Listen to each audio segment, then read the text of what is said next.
appreciate the fact that y'all got so quiet so quickly. It's a little intimidating. On behalf of Lakeside Baptist Church and friends and family of Fred Turnage, I would like to welcome you and Coach Clausen to the Frederick Turnage Distinguished Speaker Series.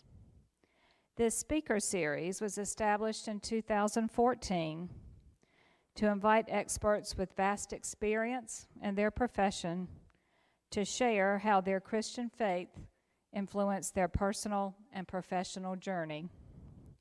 It is our hope that these conversations on Christian citizenship will help us all explore the various ways in which we might live out our faith as citizens of our community. Fred Turnage was a lifelong resident of Rocky Mount. He was an attorney who served the citizens of this region and the mayor of our city for 34 years. He was also a member of Lakeside for over 50 years. This series blends the two passions in Fred's life: concerned citizenship and faithful living. Today is an opportunity for us to engage in thoughtful conversation and to recommit to one another and our community. Aside from his political skills, noted for bringing out the best in people, Fred was known for his ardent support of Wake Forest University. Our family spent many Saturdays together cheering Wake Forest football and basketball, sometimes forgetting our Christian faith when a football was fumbled or a free throw was missed. On many occasions, you could catch Fred publicly asking God to bless the deacons before a meal, even if the meals were being served at other fine colleges in eastern North Carolina. Fred Turnage, or my dad, was friendly, he was funny, he was candid, and he was also humble. Our guest speaker today displays many of these same characteristics and is a legend in Wake Forest athletics. Dave Clausen served as head coach for the Wake Forest football for 11 transformative years. He oversaw the most successful stretch in Wake Forest football history, leading the Deacons to 7 consecutive bowl appearances, an Atlantic Division title in 2021, and the program's first ever top 10 national ranking in back-to-back seasons. His teams consistently broke records on the field while maintaining academic excellence, earning national recognition for their success in the classroom. Dave Clausen remains the only coach to win 10 games in a season at 4 separate Division I schools. Currently, he serves as an executive affiliate for the Wake Forest University's School of Business, a legacy center for leadership and character. In this role, he serves as a guest speaker in college classes. He coaches students and student teams. He supports the athletic department, teaches foundations of leadership, and serves as a student and faculty mentor, and assists in developing strategic leadership programs and materials in the Wake Forest School of Business. It's our pleasure to welcome Dave Clausen to Rocky Mount and to Lakeside.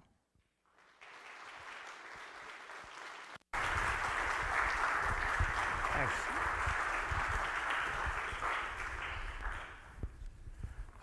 Well, first off, thanks so much for having me, and I know there's people watching from home.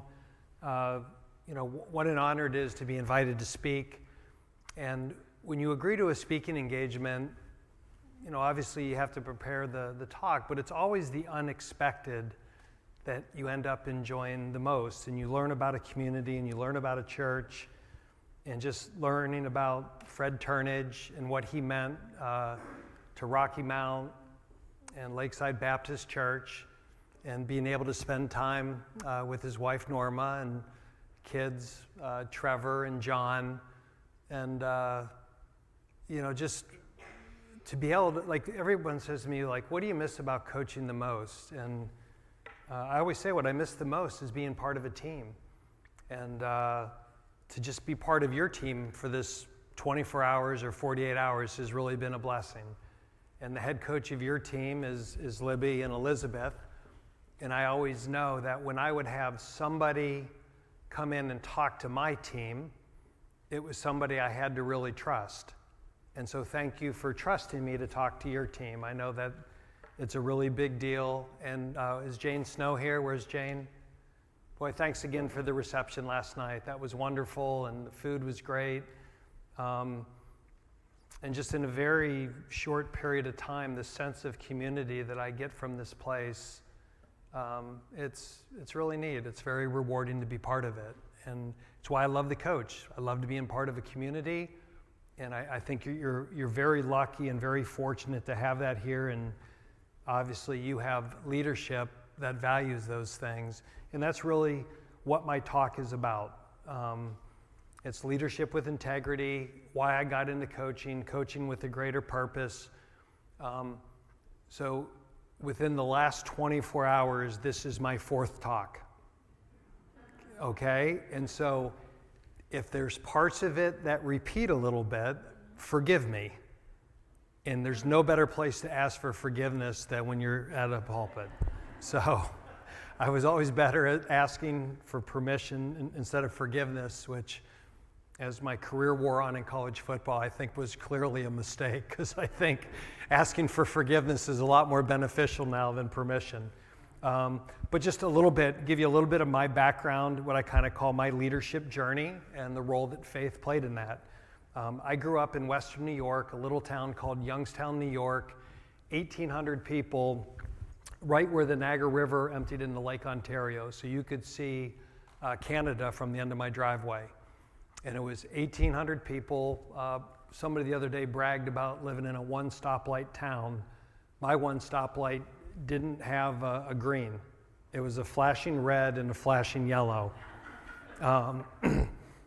And what it was a bedroom community in Niagara Falls back then. They had the Niagara Mohawk power plant and a lot of power intensive industries located there. And my dad worked in and for a carbon graphite plant. My dad was the first one in his family to ever go to college, and he was extremely competitive. He was a junior college basketball player, and I learned my competitive edge and my work ethic, I think, from my father. And then my mom was a very devout Catholic.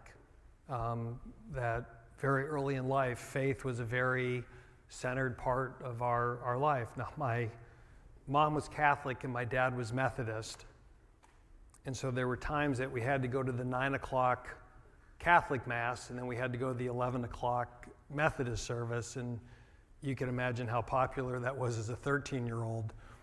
And the different schemes my brother and sisters and I came up with to try to get one of them to convert was never successful. But our life was in this little town. I went to college at a place called Williams College in Massachusetts, where I played football and basketball, and Williams is a New England liberal arts school, and it's a very academic place, and I was a political economy major. And so I became a football coach. Very natural, right? You study politics and economics, and I would always apologize to Williams, because as a football coach, inevitably you get asked, what did you major in? If you ever tried to explain to a 17-year-old what political economy is, it's not worth the time. So I would just say I was a PE major, and of course that made sense. But at Williams I had a great education, I had great coaches, I was very fortunate. But as you get there, there's a lot of people that go to Williams that, naturally, I think it's normal for you graduate and you want to make a lot of money. So there'd be a bunch of people that would go to law schools or go to Wall Street and get their MBAs and get on that track. And there was another group of people that, I said there was the Rule the World group and then the Save the World group. And these are people that went to work for the Peace Corps, or they would teach at a prep school, or do Teach America. And back in the 1980s, coaching is not a profession that paid. Like, you look today now and there's college coaches making $8, $10, $12 million a year. That was not why you became a college coach in the late 1980s. It was a service job. It was a calling. And when I was trying to make that decision in my life of what direction do I go, I looked back at all the people that were most influential in my life were my coaches. I had a high school basketball coach. I had a college football coach that I just admired them, the way they lived, the way they led, how they cared about other people. And my debate was, do I coach college or high school? And back then, high school coaches, believe it or not, made a lot more money than college coaches. And so being a smart economy major, I went to college and made less money. The reason I did that is one of my high school coaches said, listen, my first couple of years out, I loved teaching. But after 4, 5, 6 years of teaching the same subject, he goes, every single day I live for 3:30. And 3:30 is when basketball practice started. He said, if your 3:30 can start at 8 a.m., try that first. You can always do this second. And I always looked back and I looked at that advice of so influential that this was somebody I trusted and what advice it was. So I thought I would try college coaching. And 36 years later, I was still doing it. I ended up coaching for 36 years at 9 different universities and colleges, 25 as a head coach, including 4 different schools, the last 11 at Wake Forest. And my own leadership journey, it was interesting. As an assistant coach, you have to bounce around a lot. So I spent 2 years at Albany, 2 years at Buffalo. Our whole staff got fired at Buffalo. Couldn't find a job, got hired by the Cooker Bar and Grill in Columbus, Ohio, waited tables, worked for tips, and the only job I could find was at Lehigh University. I'm 26 years old. I have a bachelor's degree, a master's degree. I have 4 years of experience. The only job I could find paid me $3,500 a year. Greatest job I ever took. I worked for a guy named Hank Small, who was a brilliant offensive coach and a man of deep faith. I worked with a guy named Kevin Higgins, who really became my mentor, just one of the greatest coaches and greatest people I've ever worked for. And we had success, and faith was such a big part of the program. And then at Lehigh, we had success. I got the job at Villanova, and at 31 years old, I became the head coach at Fordham. I was the youngest Division I coach in the country, had no clue what I was doing, not ready for the job, but tried telling a 31-year-old Dave Clausen he wasn't ready. I was very confident, a little full of myself, and I think God always has a way of bringing us back down to earth. So the year before at Villanova, we had the number 1 offense in the country. We averaged 44 points a game, and we went 11-0. We were ranked number 1 in the country. 2 years later, I'm at Fordham, and I think I'm the smartest guy in the room, and we somehow took a bad program and made it worse. I was such a brilliant, great head coach. Does anyone want to guess how many games we won my first year as a head coach? I wish.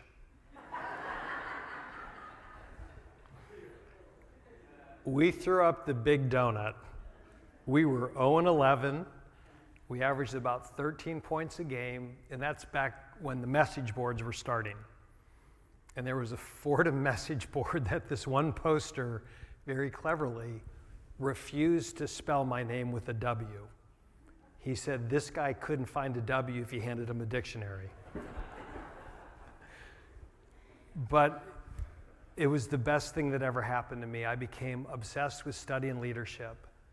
I learned that coaching and leading people couldn't be transactional. The players, when I first got there, were just pieces of this offense that I was going to design. And I learned very quickly, if I didn't learn to become a better leader, and if I didn't develop relationships with people, right, none of what I did mattered. And so you can have all these rules and you can have all these different things, but rules without relationships leads to rebellion.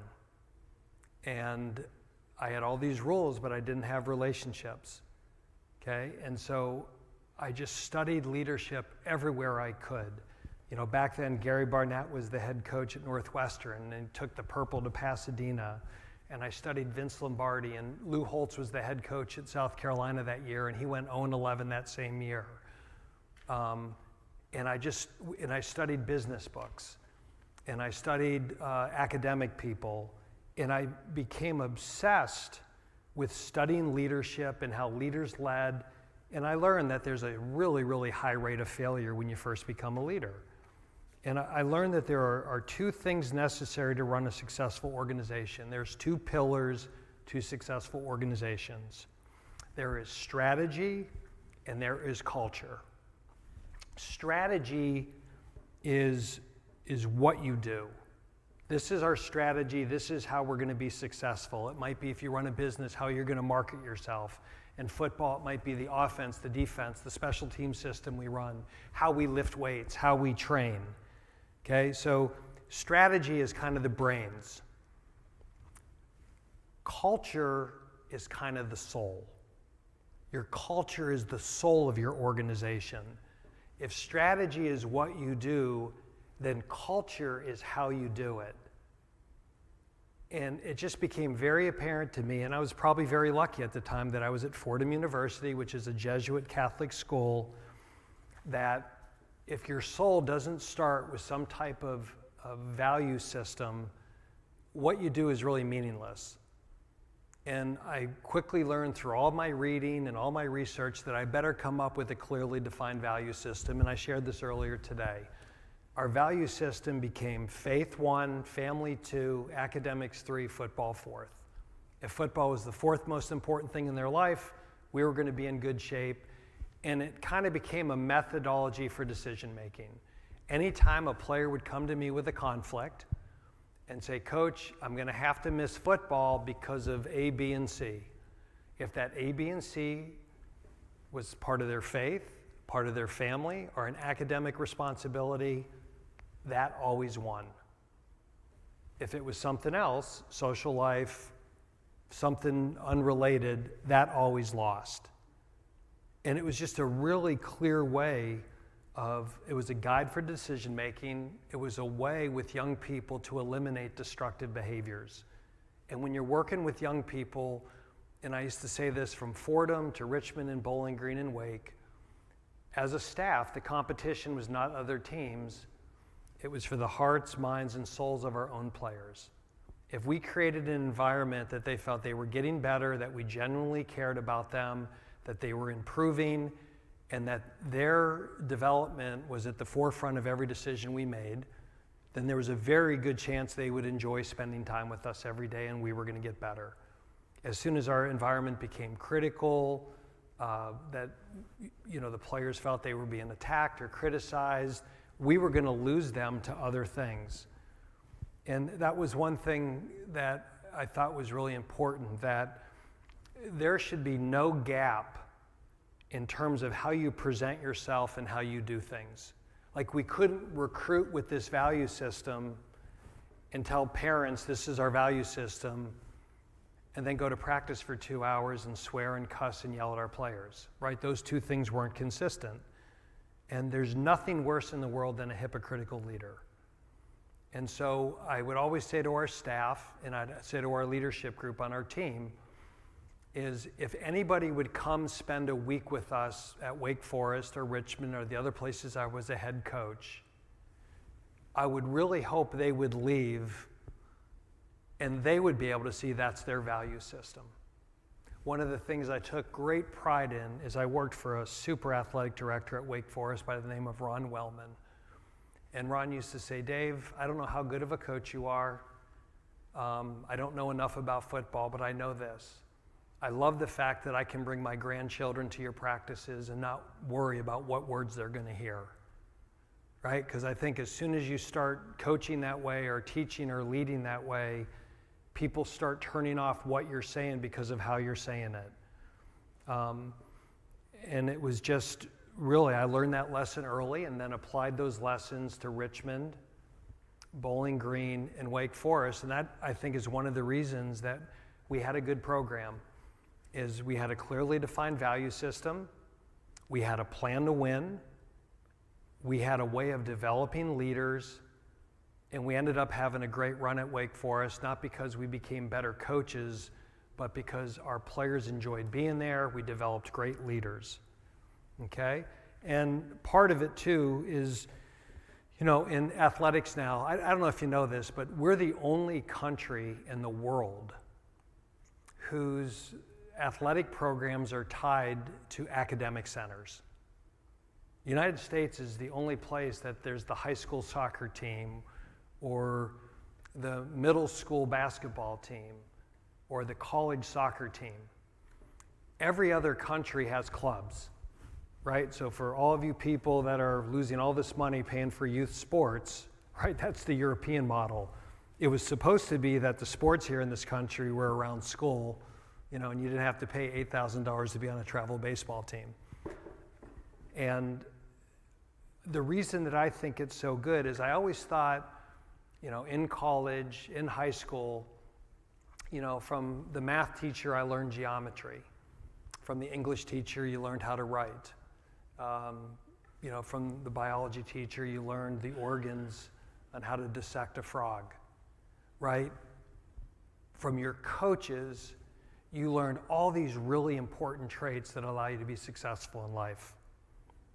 Work ethic, grit, mental toughness, those intangible traits that can really only be taught to me in athletics. And I think it's the combination of those things that if you have somebody who's well educated, but also learns those intangible qualities that are necessary to be successful in life, because we all know life is not easy. And we're going to all hit adversity, whether it's personal, professional, whatever it may be. That is sports every single day in a nutshell. And I learned so much more from coaches in that regard. And again, I had great teachers and great professors, but I always viewed that was our job, was to teach all those different intangible qualities. And, you know, at Fordham, my first year, we were 0-11. And then my last 3 years there, we were 7-4, 10-3, 9-3. We'd go on to Richmond. We won 2 championships there.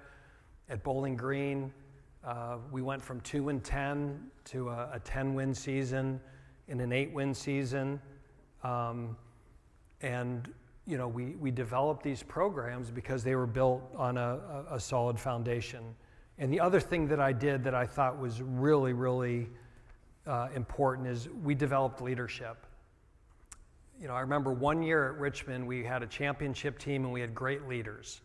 And the next year, all the players came back and we weren't nearly as good. And everyone said, what was the difference? Well, I said, well, in 05, we had great leadership. In 06, we didn't have good leadership. And every time you hear a coach have a good team, the first thing they usually, you know, identify is, boy, we had great leaders. And then it kind of came to me that if leadership is so critical to having success, why are we leaving that to chance? And this was in 2006, and there was a great football coach at the University of Georgia who was a man of great faith, a guy named Mark Richt. And I have a chance to work with Coach Rick at the ACC Network now, and he's just a wonderful human being, and he coached for all the right reasons. But they had this really, really unique leadership development program at Georgia that, like all good coaches, I stole. Right? Everything, I don't have a unique thought, but I stole all the best ideas I could. And he had this incredible program that as a freshman, you went through freshman training. And your training as a freshman was to get them to avoid critical mistakes, get them to avoid getting in trouble with drugs or DUIs or taking themselves out of situations that maybe a date rape could occur. And really what you were trying to do was help every player develop a moral compass and make the moral compass available to all, because there's a groupthink. When a bunch of 18-year-olds get together in groups, they make decisions that are far stupider than any one of them would make alone, right? So you weren't just trying to create an individual moral compass, you were trying to create a group moral compass.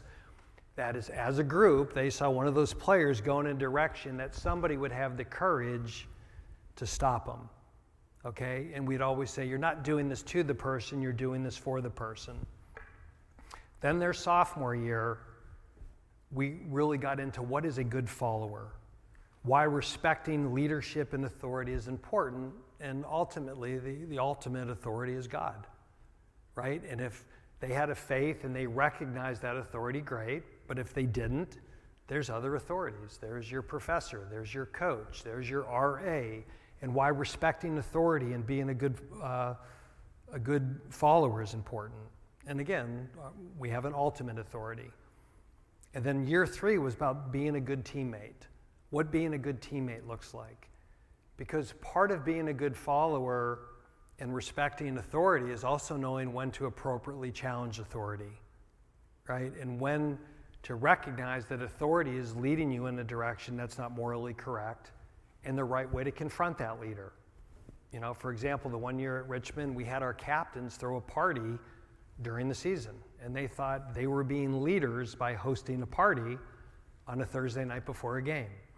And it would have been very appropriate, if we had done this earlier, to stop that party and to not have it. And then finally, their senior year, we got into leadership.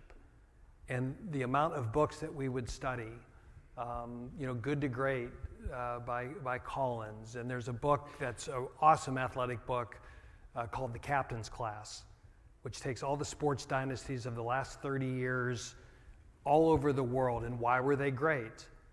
And people always think, well, they had the best players, they had the best coaches, they had the best resources.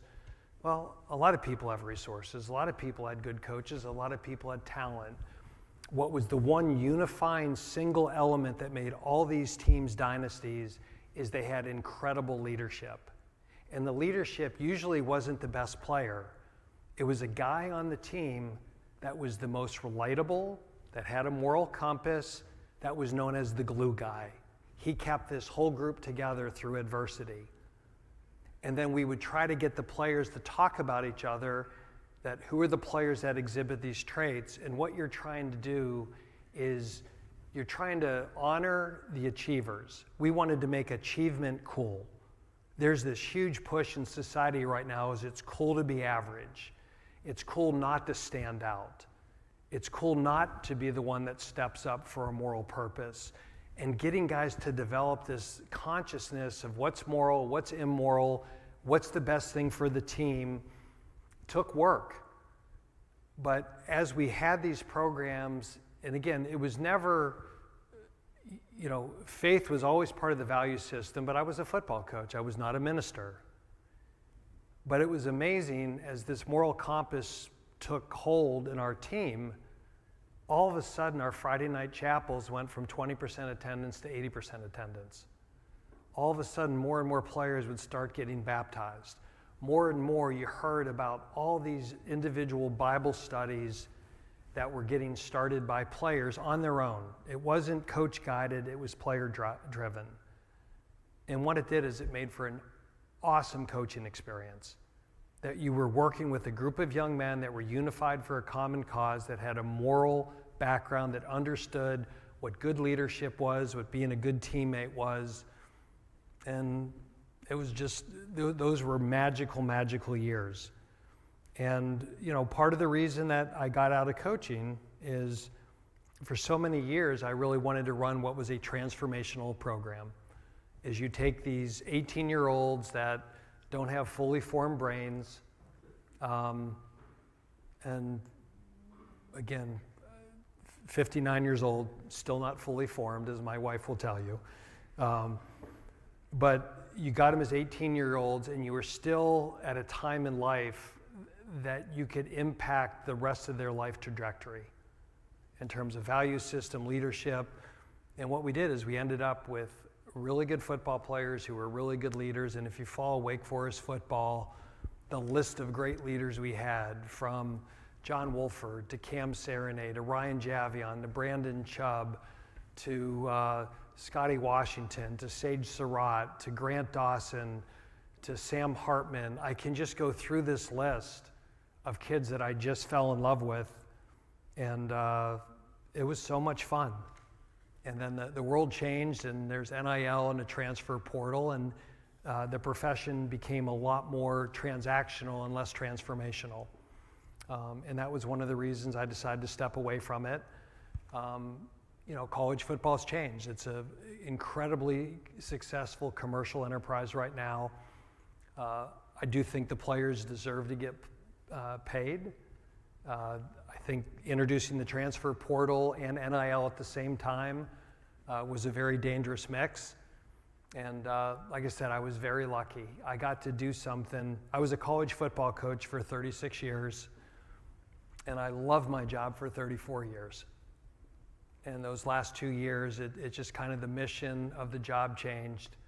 And I decided it was probably best for me personally and probably good for Wake Forest that I step aside and make it someone else's job. But one of the side benefits of that is I get to do events like this. And I get to spend a weekend with the church and the people of Rocky Mount. And it's been a wonderful 24 hours to be with all of you. And I think now we can open it up to some Q&A.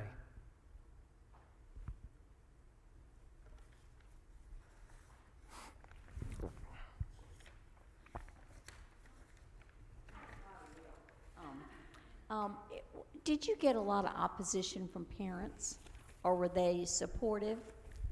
And were they the ones you had to control at the practice? So with parents, my assistant coaches found me incredibly blunt in recruiting. Like recruiting, when you're trying to get someone to come there, right, there's this whole notion of you want to sell them all the great parts of the school. There were a lot of great parts of Wake Forest. But I thought it was also very clear that we show what the expectations were. So I was very clear at Wake Forest, like, okay, this is our value system. If your personal values align with this, you're probably going to love our program. If they don't, you may not want to come here. I used to tell our players 3 things. If you love football, if you go to class and you're not a dope smoker, you'll love our program. If you don't want to go to class, if you don't love football, if you love smoking drugs, there's probably other programs that you can survive in. And I was very clear with the parents so that once we got them there, if we ever had issues with that, I could always refer it back to the in-home visit. That when I met with you, I told you these were the expectations. I'm not pulling this from, and what I used to always do too, when a couple of things I used to do when the players first got to Wake, the parents come and, anybody who's dropped a kid off at college knows how emotional that is.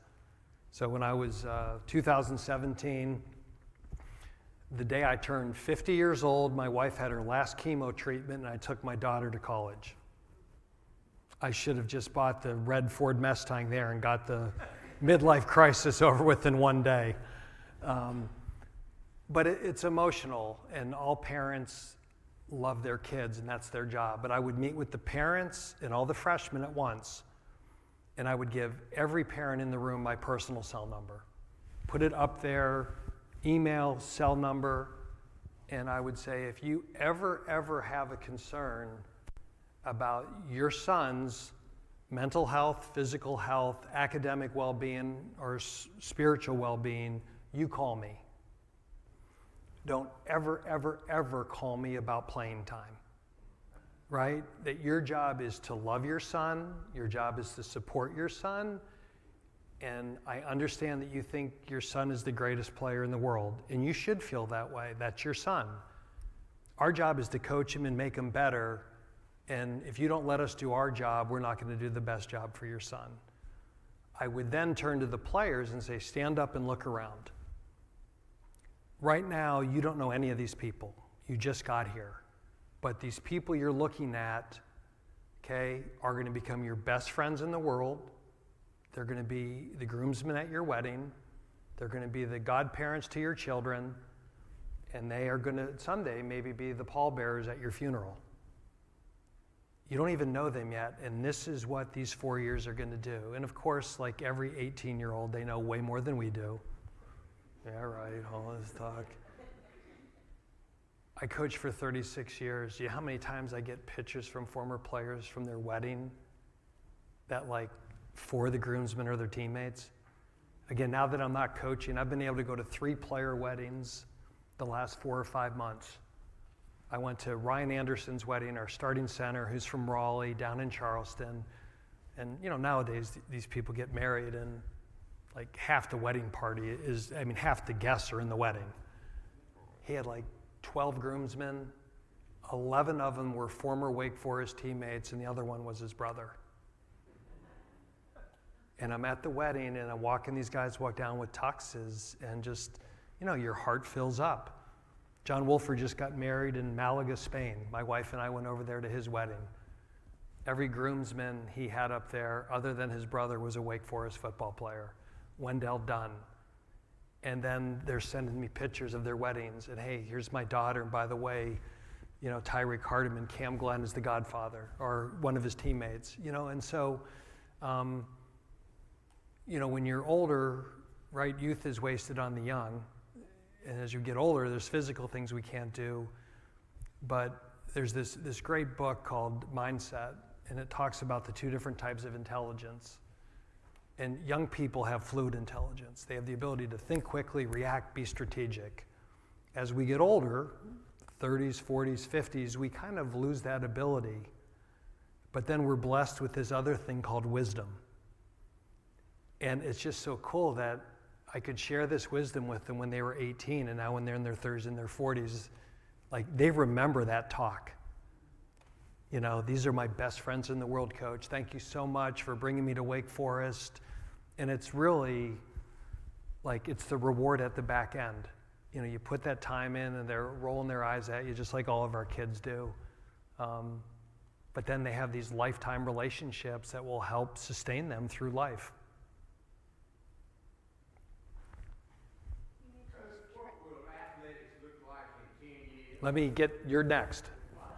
So you mentioned travel teams, which has become a phenomenon since my children were younger. Uh-huh. And I have a problem with all of that because the people who can afford it get all of that, and the people that can't. That's why school athletics is important to me. I was a teacher for 30 years, but I just think that we've lost focus on that. My son is, I have a granddaughter who plays on an AAU basketball team. She's been playing for 3 years. That's all she does. I mean, it bothers me, that's the culture. She's never going to be taller than 5'6", so I don't know what is going to happen. I can't help you with the 5'6" part. No, and I know that, and so, but that's what I'm saying. The children get an inflated value of themselves from the real world, because they're so, I think, protected. Yeah, progress isn't always better. Well, I used to, I want to just tell you, I used to call the dads the fence hangers. They were the ones that, my husband had to work until 5 or 6 o'clock every day. He couldn't go and be there for baseball practice for the teams they were on during the summer. But I called them the fence hangers. No offense to anybody who was a fence hanger. But here's the mom here who couldn't do much. And, they were there, and their children seemed to get the attention, I had a son who was left-handed, played left-handed first base, batted right-handed. Not a bad baseball player, but he just, it was the way it is. He pitched too. I mean, he could have. So to answer, but the coaches sat him on the bench. Is there a question here? Yeah. What's the answer for these kids that get crushed early on? Yeah. So what's happened is the leadership that when you're talking about the coaches that do this, they need to go through some kind of leadership training, I guess is what I'm saying. Well, there was an article written about how travel sports right now is the greatest Ponzi scheme in America. But what happens is you have high school coaches that get into it for the right reasons. And unfortunately, teachers are the most underpaid profession right now in our country. Except for nurses. Well, there's a list of service industries that are indispensable that are underpaid. But teaching is certainly one of them. My wife was a high school math teacher, and she did it because she loved it. But these guys they have these jobs, and they love what they do, but they can't support their families with what they make.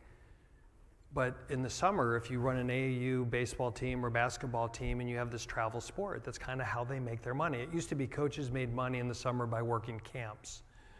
And then what happened is sports became so specialized that as fifth graders, you get to decide what sport you're going to play. And if you don't play that one sport, you're no longer competitive in it. While when we were kids, we played football in the fall, basketball in the winter, baseball in the spring, and we developed all these different type of skills with all the different sports. And so even at Wake Forest, you know, we were never recruiting 5-star and 4-star players, very rarely. But what I would always do is I'd find those 2-star and 3-star guys that were good, but they played multiple sports. You know, Jesse Bates was a good safety from Fort Wayne, Indiana, who averaged 18 points a game in basketball and hit 420 in baseball. And we beat Toledo on him, and now he's the second highest paid safety in the NFL.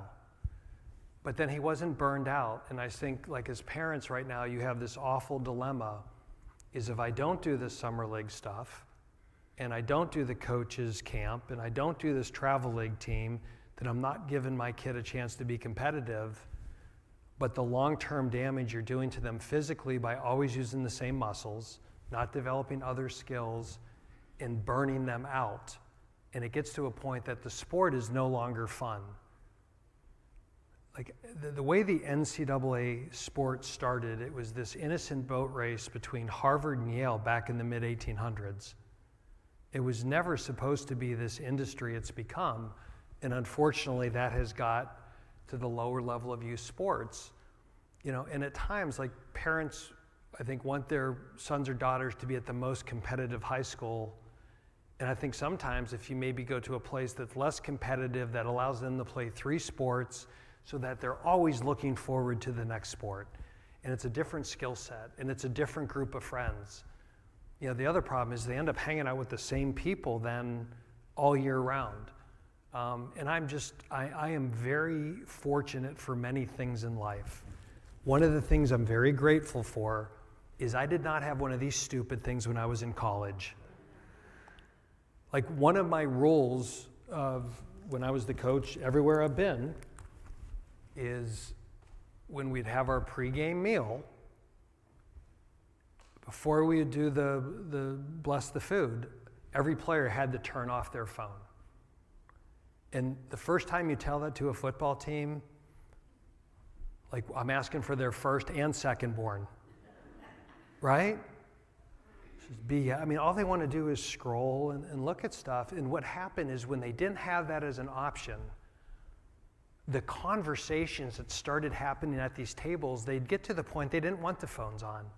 Like, it was normal. Like, I never wanted pregame meals to be this uptight, you know, be uptight, think about the game. No, this is a time to relax and enjoy your teammates. The reason you play college football, you know, isn't to be on TV, isn't because of the big crowds, it's because of the relationships. And it was awesome. You'd have all these guys that had nothing in common, and I would always make sure the tables were broken up. Like, one of the things I was really proud about Wake Forest is the home of where Brian Piccolo went to school. And one of Brian Piccolo's, one of his claims to fame is, I believe him and Gail Sears were the first white-black roommates ever in the NFL. And I used to have a Brian Piccolo policy for every pregame meal, is I would not start a meal unless every table had diversity at it. I didn't want all white people and all black people sitting together. I didn't want all freshmen and all seniors sitting together. Like, get to know your teammates. And now what happens is, now when a player leaves our program, 3 and 4 years later, he's still friends with guys on the team because he had all these different meals with them. We had a big brother program that I would put a senior in charge of a freshman. And I would tell the senior, if so-and-so misses a meal, I'm punishing you. No, you're responsible for him. And you're responsible to know how he's doing. I want you to have lunch with him once a week. And that way, 4 years later, when that player isn't playing, he's coming back to watch Wake Forest football, and his little brother is now the star tailback. Hey, that's my friend. Like, that's to me how you built a program, that it got passed generationally, but you had to be very intentional of that. And if you let them go to every meal and stare at their phone, like, that wouldn't happen. So I don't know what the solution is, because all these parents just want to do what they think is best for their kids. And if they don't do these things, they don't give their kids a chance. But sometimes by doing those things, we're risking them the injury and we're burning them out. college athletics in 10 years. Yes, Coach. What is college athletics going to look like in 10 years with all the money, NIL, portal, all that stuff? Okay, so if I was king for a day, okay, so right now, college athletics, there's a whole history of lawsuits that got us here. Like in the 1970s or early 80s, there was a lawsuit from Oklahoma and Georgia that basically sued the NFL, the NCAA for controlling all the TV rights, right? Because back then, there was a belief you didn't want to be on TV because if you were on TV, nobody would buy tickets. And back then, ticket revenue was the primary source of revenue. So there were actually rules that you couldn't be on national television more than twice, and you could only be on television 3 times in a year. And then some people in the SEC or Oklahoma started figuring out we're leaving a lot of money on the table.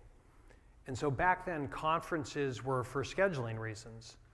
They weren't to make all these media deals.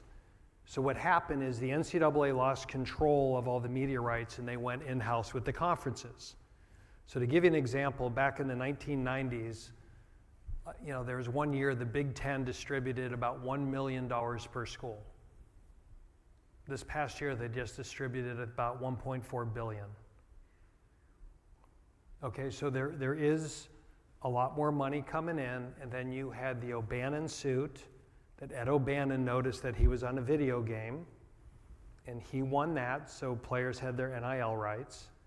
And then you had the Alston suit that their benefits couldn't be limited, and then you had the House case that basically got settled that they get a piece of the pie. So in college athletics right now, what are the revenue sports? Because in college athletics, in the athletic department, there's only really one sport that makes money. Does anybody want to guess what that one sport is? Football.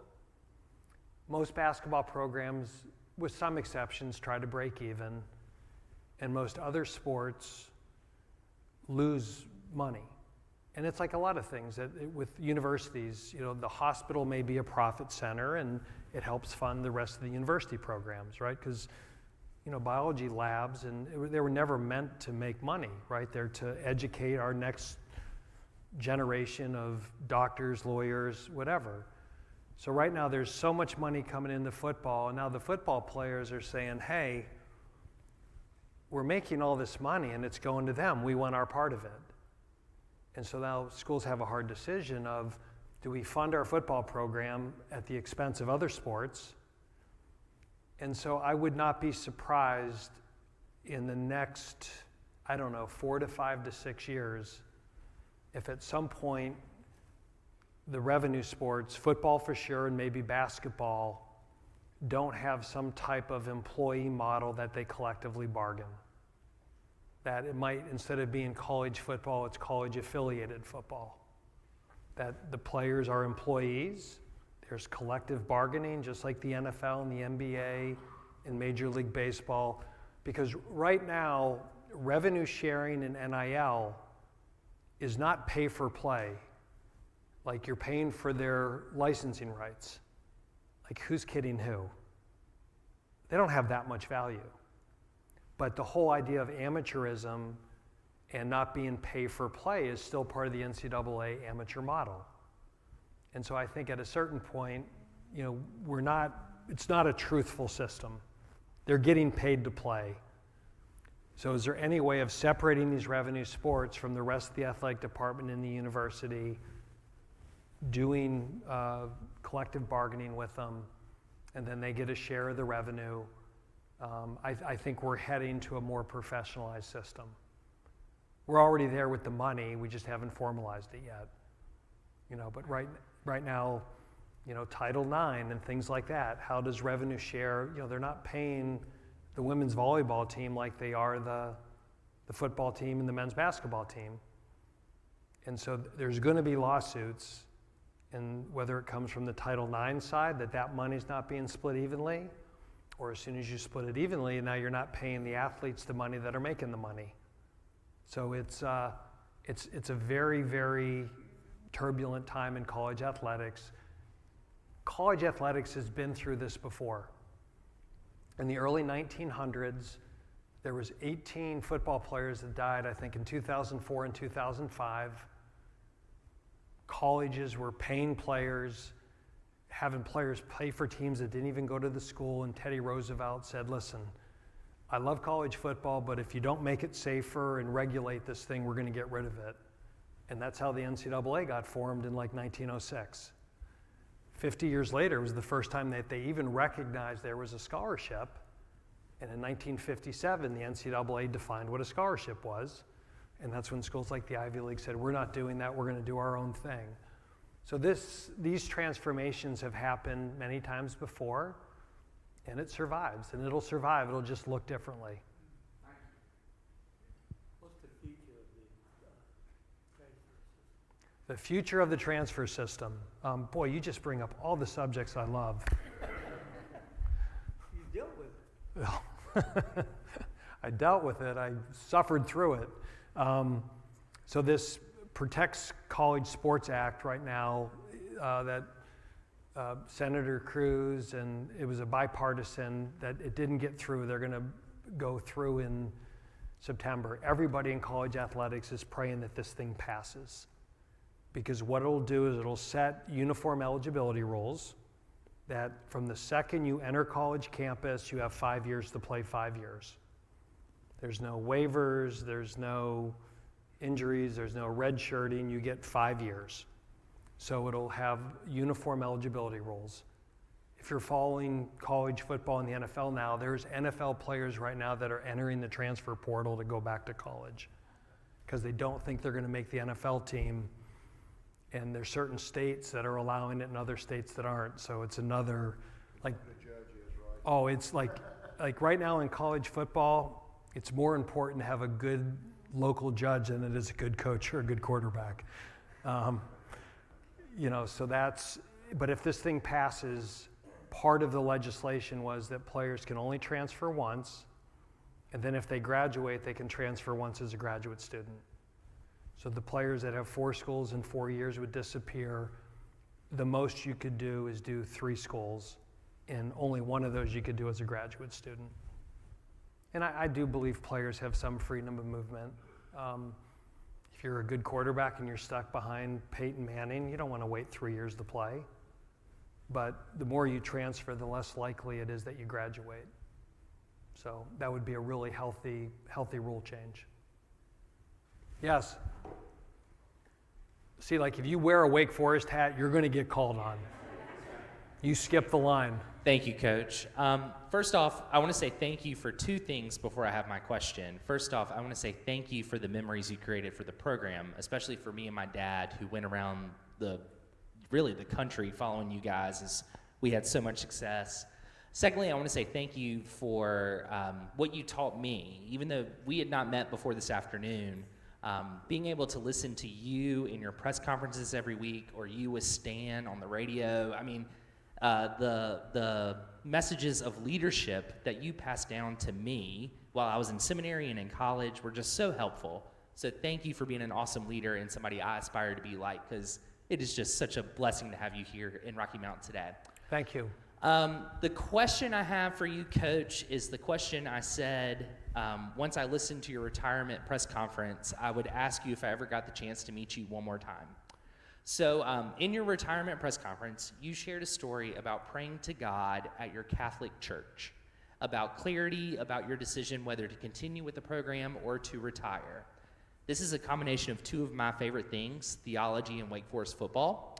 So, Coach, could you share a little more about that experience and kind of maybe what God told you in that moment? Because I've always been curious, as much as you feel comfortable sharing, of course, and go deep. No, I mean, I'm a Christian. I'm Catholic. You consider Catholics Christians, right? Sometimes in the certain places in the South, they don't. We're part of a different cult, but I'm a lifetime Catholic, and so 2022, the world started changing. Sam Hartman left us, and we lost Rondell Bothroyd and a bunch of players. And some of the players that left us for $15,000, $20,000 were within a semester of graduating. I mean, it killed me. And I just felt like the whole way we built our program on a value system, on getting degrees, like this whole system, and we didn't have money. Wake Forest did not really want to do NIL, and credit to John Curry, their AD, they've now changed and they're now more bought into it. But it's like all these relationships you think you have, and they're leaving over $15,000, $20,000, $25,000. It just broke my heart. And we weren't recruiting as well because we didn't have money. And it's really hard to be an effective leader if you don't have some degree of success, right? The players start tuning you out. And 23 was a really hard season. And before that season, I debated after 23, and I'm like, listen, this feeling will pass once the season starts. And it was the week before we started, it was the night before we started camp. I went to Mass. I used to go up to the choir loft, and I found out later that I used to sit exactly where Skip Prosser used to sit. And I got to Mass 15 minutes early, and I just said, God, tell me what to do. Give me signs, give me direction. And I just felt the way that 24 played out with the season, with losing all of our players, with the recruiting. I didn't feel God was whispering. I felt he was yelling. And I no longer felt called to do that job. And that's not saying I may coach again, I don't know. But I was just in such turmoil that I thought it wasn't personally the best thing for me to do. And I didn't think it was best for Wake Forest to have a head football coach that wasn't truly buying into what was happening. But the hardest part of it was, there were 62 people that worked on our staff. And I probably gave it that extra year because, Libby and I have been talking a little bit today about just the burden of leadership, right? That you're never going to make everybody happy. And we're in jobs that we are servant leaders. We work for those who work for us. And that part of it just weighed on my conscience so bad, knowing that I was going to impact coaches, their families, their children. But that's part of being a leader, is that you've got to do what's best for the whole organization and not necessarily every individual. But I got on my knees and I prayed, and I said, I'm going to give it everything I have this year, but you let me know if you want me to keep going. And he gave me that message pretty loud and clear in 24. So. One quick question, Kelly. Thanks for enjoying the time with you. It's really special getting to know you. On the money side, because we're all on the edges of these things. We read a lot. We hear a lot. We hear about the schools that have big money, little money, in between. What are the different, let's call them buckets of money, like when you have the collective, okay, we understand that. Like, I was hoping church would be the one place I could avoid these things, but bring it on. I want to know the answer. Okay. But can outside of that, what is the limit on individual donorship to a player, a program? If Miami says, we want Mensa from Duke, and I'm going to give you the $10 million, forget about your other money. Spend that like you want to. Mm-hmm. Because I understand, and correct me if I'm wrong, that the head coaches rarely actually divvy out certain amounts of money to a certain player. But of course they got to know, right? But in that example, can one donor say, here's the $10 million, you do with the rest of the money, the collective or whatever. What are the limits? So there, like everything, it's a simple question, but there's not a simple answer. So when NLI started, it was supposed to be that, come up here, Libby. So Libby is the star volleyball player at Campbell. And Libby has her own fashion line, and she's an influencer, and she has 6 million followers on Instagram. And every time Libby puts on a new t-shirt, everybody wants it. So the whole idea is if Lululemon to give Libby $6 million to every time she put on a Lululemon t-shirt, to put that on Instagram, how do you like my new Lululemon shirt? That was real NIL, that she really, because of her social media following, her fame, the way she's marketed herself, that she would have the ability to capitalize on that like everybody in the country could, except the NCAA said forever and ever, if you're a student athlete, you can't do that. Like they weren't allowed to have summer jobs. Like they were restricted in ways that no student would be restricted. And so that was allowed. And there was only a handful of people that have the marketing power of Libby. Very few, right? Like you think of Arch Manning, there was a handful of players, okay? And so what happened is that schools found a way to create a competitive advantage, and they started forming these things called collectives, okay? So collectives were entities outside the university that would collect money, and then the collective would say, well, we're paying this person to market the collective. And it just became this circular thing that, you know, and they had to do X amount of autograph sessions or do a social media posting, but it clearly wasn't worth the money they were given. And so the NCAA tried to enforce it, and this is when the House case happened, that the House case was going to force back payment to 5 years of student athletes that weren't able to market Lululemon like Libby. That settlement was going to be billions and billions and billions of dollars. And so they settled. It was a class action suit, but part of the settlement is they were going to allow schools to directly pay student athletes in what's called revenue share.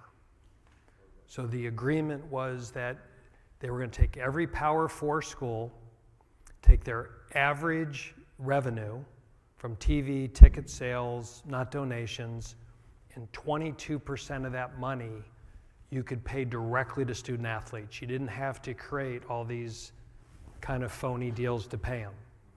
So last year, that number, 22%, was $20.5 million. And the NCAA and every single athletic director and president hoped that would be the new cap.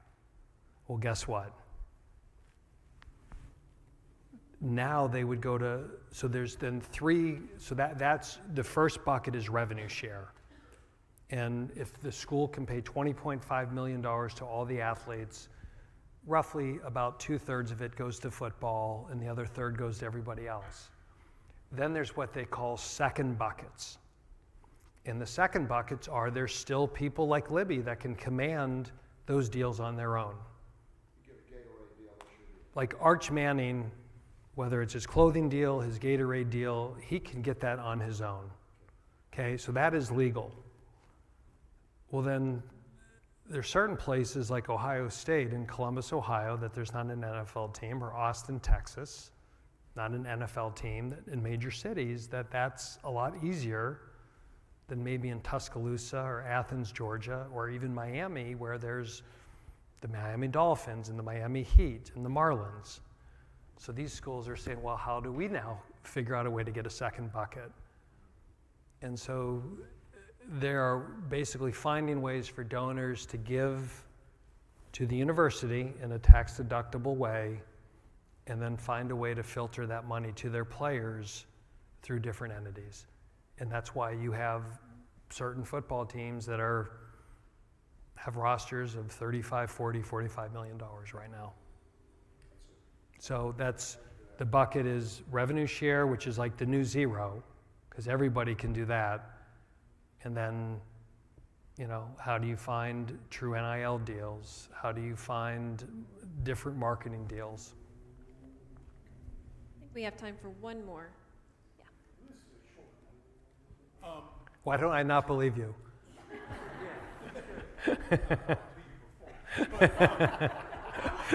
We're friendly like that now that I'm allowed to joke with them. He had the best Wake Forest shirt on last night, you know, and it's like that movie, Jerry Maguire, he had me at hello. You had me from football way back, but I want you to tell me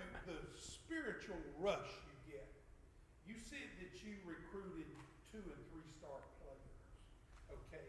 And you recruit this 2-star player, and he turns out to set every passing record at Wake Forest and even in the ACC.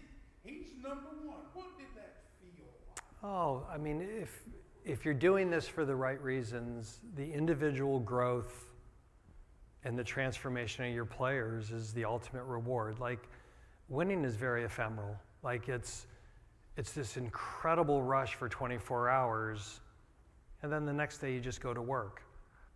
Like, the true reward is seeing a guy like Phil Haynes, who was a 2-star basketball player that nobody offered, did not come from a great home life, comes to Wake Forest, he gets stronger, he gains confidence, he grows in his faith, he gets a great degree, he gets drafted, has an NFL career, meets a beautiful woman, gets married, they start a business together, now they're a family, and he shows up at a wedding, and the second he sees me, his eyes light up and hugs me and tells me he loves me.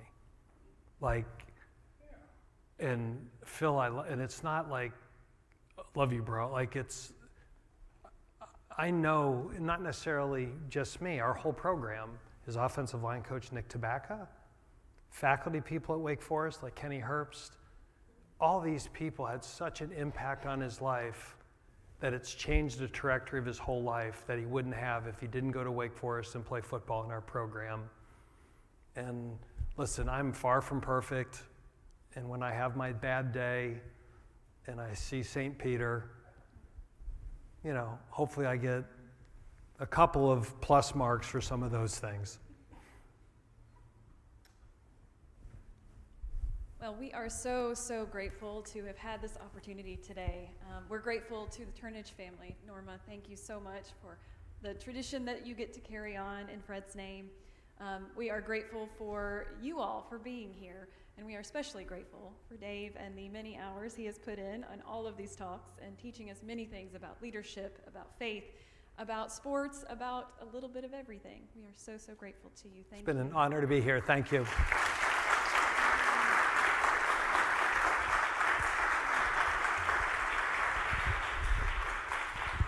In just a moment, we're going to head out to the courtyard where we will give you some opportunity to be able to speak with Dave one-on-one. If you want to say hello, talk about Wake Forest, get excited. Go Deeks, I believe is what we say, yes? Okay. Y'all, I'm new to North Carolina. You have to teach me these things. But really, we are so, so grateful for all of your presence here. For those of you online, we are so grateful you could join us.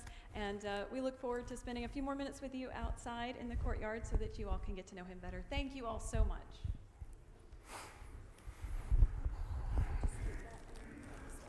Oops, where did I did something with my speech. There it is.